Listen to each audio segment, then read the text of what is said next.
In the wake of the recent passing of Brownsville's Ka, I've decided to go against my usual policy and actually publicly share what was previously a R.I.P patron-only review that I recorded for his last album within his storied career, The Thief Next to Jesus, because it is what I believe his best album yet. And so it only feels right to share my thoughts with the world on this one, doing my small part to contribute to a future where Ka's wonderful art becomes essential listening to any and all hip-hop lovers. So since he's passed, I've had a hard time really collecting my thoughts to describe what this man's impact was on me. I could point to his wondrous ability to concisely pack powerful imagery and bone-chilling truths into these unbelievably tight lyrical couplets, showcasing a consistently dazzling display of effortless wordplay.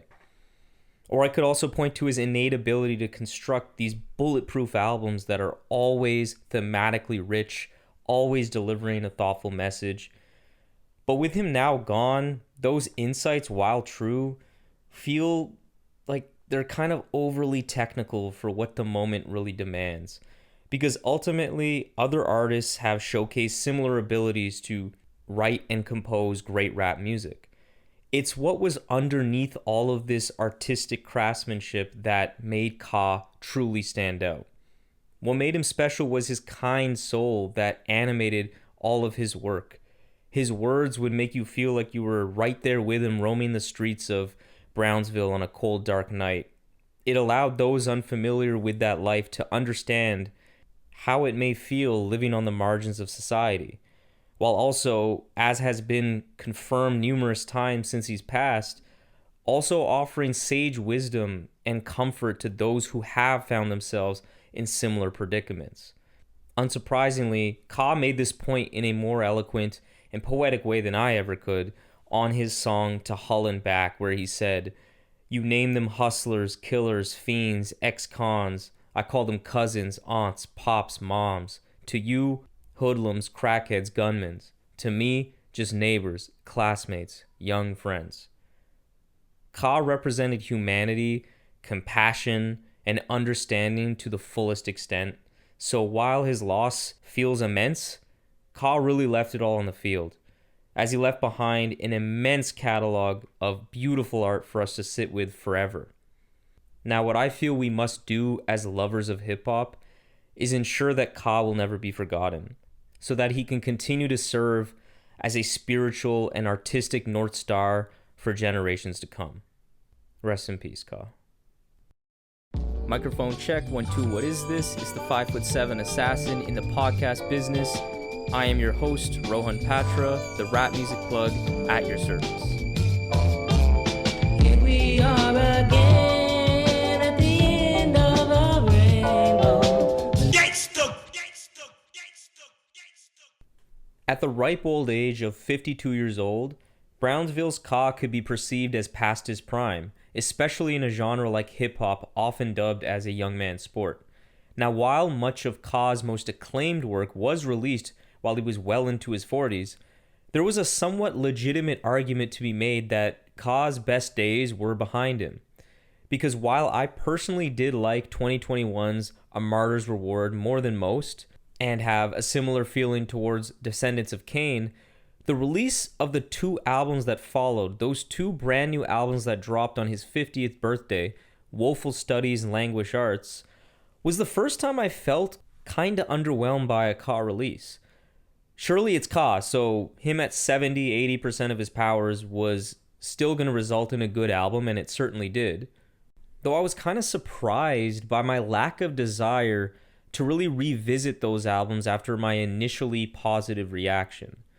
So going into the latest album from Ka 2 years later, The Thief Next to Jesus, I was cautiously optimistic that this could be great, though was fully aware that Ka's now at 52 years old. He might just be on the decline, and that's something that I need to accept, and that's okay. But wow, that was absolutely not something I had to confront, because with this new album, Ka proves that there is truly no expiration date to powerful poetry and potent creative inspiration. The Rap Music Plug podcast presented by QLC TV is the remedy to the I don't have anything good to listen to problem. Through in-depth artist interviews, album reviews, and general rap commentary on the best that the underground rap scene has to offer, this is your one-stop shop to knowing what to add to your queue, play next, or pop into your record player.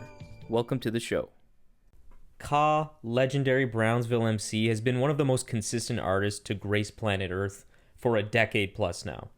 He has some of the best albums to ever come out of the genre to his name, time and time again dropping his typically drumless, hyper-conceptual, and beautifully written records. And right off the bat, something I appreciate tremendously about this album is how direct and rooted in real life it is. Because while it's very interesting and rewarding to hear Ka speak through allegories and creative framing like he did so majestically on a record like Orpheus versus the Sirens, it's also very nice hearing Ka speak in more clear and plain terms about the real-life observations and commentary he typically provides in his music. Now, although this more direct approach leads to a bit of an awkward, get off my lawn, old head take on the album's opening track with Bread, Wine, Body, Blood, where he remarks about women rappers being a succubus and sort of prostituting their bodies for cash, which, while I don't agree with, I can't lie and say that I don't still really like the song.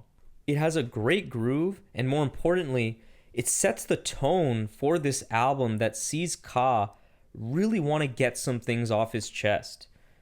The Thief Next to Jesus centers around his experience with organized religion and the church, and the critiques he has for its influence on his community within Black America. Now, while the topic isn't something that has never been spoken about before, a whole album that seems primarily focused on this topic of critiquing religion in this way is definitely something unique, particularly when it's delivered from a rapper as expertly capable of delivering punchy and insightful perspectives on complex topics as Ka is, who also possesses an innate ability to construct albums with flawless cohesion and thematic focus. Now, as a rapper, it's no secret that Ka is what many would call monotonous when it comes to his delivery. And what comes with that monotonous label is typically an implicit or explicit implication that he's sort of like an emotionless artist, or in the most negative sense, a truly just boring artist. Yet that couldn't be further from the truth with Ka, and this album is a perfect example of why. Much like a post-Doris and especially post-I don't like shit Earl has proved, there are ways to unearth real emotional impact without a dynamic vocal delivery. But even with that said, it is still remarkable how Ka's music can be as emotionally evocative as it is, while aesthetically presenting itself as truly, unabashedly cold. That odd juxtaposition between cold yet emotional is fascinating and immensely sobering. Ka has such a knack for creating tension and weight in his music through his eloquent word choice with bars that feel so carefully considered. Every bar just feels like a dart, razor sharp in its purpose, and informed by a man who has a uniquely strong grasp on his chosen subject matter and feels like he's just very wise. Like he has really lived life and developed thoughtful perspectives and a thoughtful worldview. Like on Him and I, where he raps, could easily been on an Ave in a tent, Ka couldn't cry, that's all I had to lament. This is just classic Ka. It's so beautiful. It doesn't require really any further explanation, and that's something that I think also maybe to observers of Ka's music that do appreciate his music but maybe don't study it or really get into the nitty-gritty with it, there is this kind of misleading interpretation of his music that he's necessarily really abstract and super coded. Like, he is not. And I think that's what makes Ka so special, because you don't need to dust off Rap Genius to figure out what he's talking about. You just gotta listen. Pay attention. It's there, and it's clear, yet poetic. And there are lyrical darts like this absolutely everywhere on this album, too many to count. So on Thief, the subject matter of critiquing religion particularly hits home because even by Ka standards, there's an urgency behind his every word. And it's like it's in a heightened state where the impact is as strong as it's ever been. Again, going back to Him and I, there is a palpable weight that colors the stakes he outlines, involving religion's hold on his people and the precarious societal moment we find ourselves in. It's immense. You can really feel it. There's a certain gravity to how Ka is rapping that has historically always been impressive, but as is the theme of this review thus far, with this specific album, with The Thief Next to Jesus, it just feels different. There's a depth and precision to the issues that he brings to the surface through his lyrics, like religion's undeniable role in upholding slavery on tested testimony and the biting hypocrisy that he witnessed on Collection Plate, punctuated by a perfect hook that's simple and says it all. Ultimately, Ka depicts a scathing and remarkably human view of what religion was supposed to be, contrasting it with the real-life conditions his people have to deal with, and the hollowness of the promises and lack of tangible impact from the church, and the unfortunate, decrepit hypocrisies and the difficulty Ka has with being a believer when life is as it is today. And this is a sentiment I truly share and can empathize with. So going back to what I mentioned in the intro about being slightly down on the last two Ka albums, a lot of that had to do with the production. Handled all by the man himself, I did find the loops and the sample choices to be a little too minimal and slightly dry at times. But on The Thief, self-produced by Ka once again, this is his best beat-making yet. I am so comfortable saying that.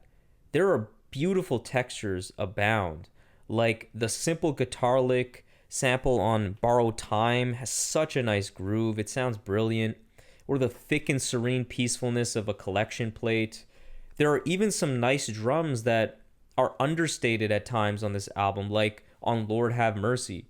And with that simple piano loop, it's just really powerful in its simplicity and kind of the sinister, dark vibe it paints.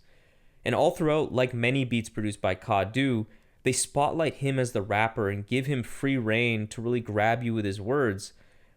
But on Thief, the musical choices, the samples chosen, feel even more appropriate and effective in setting the atmosphere. Because there is such a clear theme to the music with its heavy use of gospel, choir vocals, as well as an overarching feel that is just dark and stirring.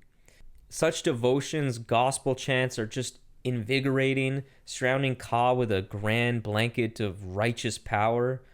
On Him and I, the pulsating loops within this impassioned instrumental make it seem like the dark underbelly of religion that he explores on this album is just reaching a new fever point with each and every loop. And then on the album's closer, there is just an incredibly unsettling woman screaming sample, which is really one of the darkest things I've heard in a rap song all year. It sounds like you're hearing the shriek of a mother realizing their son is dead on the street. Like, it's just fucked up. It's so visceral. So while going into a Ka album, sure, the production isn't priority number one. When it's done this well, it really does make a difference and really puts this album over the top. The Thief Next to Jesus is the most fully realized artistic statement I have come across so far in 2024. The lyricism is incredibly dense and insightful, with production that matches the same tenor of urgency tremendously. But more than that, Ka finds a way to say something many people may be feeling, but says it in such a way that raises the stakes and the impact it has on you, the listener. Because for most artists, when it comes to making songs that have a socio-politically charged message, the best case for most artists is that they communicate a message that is factually accurate and makes you think a little bit. And while that's all well and good, what Ka does is more than that. He makes you care about what he's saying, to the point where when each and every song on The Thief is playing in your headphones, you are just stopped dead in your tracks, where listening passively isn't really an option. Because through the tone of his voice, the scene-setting production, and his incredibly sharp lyricism, he makes you believe what he has to say, which is ironic given the subject matter at hand. Simply put, out of all of his albums to date, The Thief Next to Jesus draws the most emotion out of me of them all, and that's why I think among a discography that already has a few masterpieces within it, this is his best album ever. Thank you for listening to another episode of the Rap Music Plug podcast. If you enjoyed this episode and want to not only support the show, but join the fastest growing community of like-minded indie rap fans, go to patreon.com, search for the Rap Music Plug podcast, and become a patron. You will gain access to an exclusive patron-only Discord that me and 70 plus people engage with on the regular, as well as other patron-only benefits such as bonus episodes, album recommendation reviews, early access to regular episodes, and much more. So if you have any questions about any of the Patreon stuff, or just want to keep tabs on the show, interact with me on rap music and all the great stuff that we can talk about, follow me on Twitter and Instagram at rapmusicplugpod, or shoot me an email at qlctv.podcast@gmail.com. You can also rate and review the show on Apple Podcasts and subscribe on YouTube and Spotify as well. But that's enough self-promotion for this episode. I hope you enjoyed it. Peace.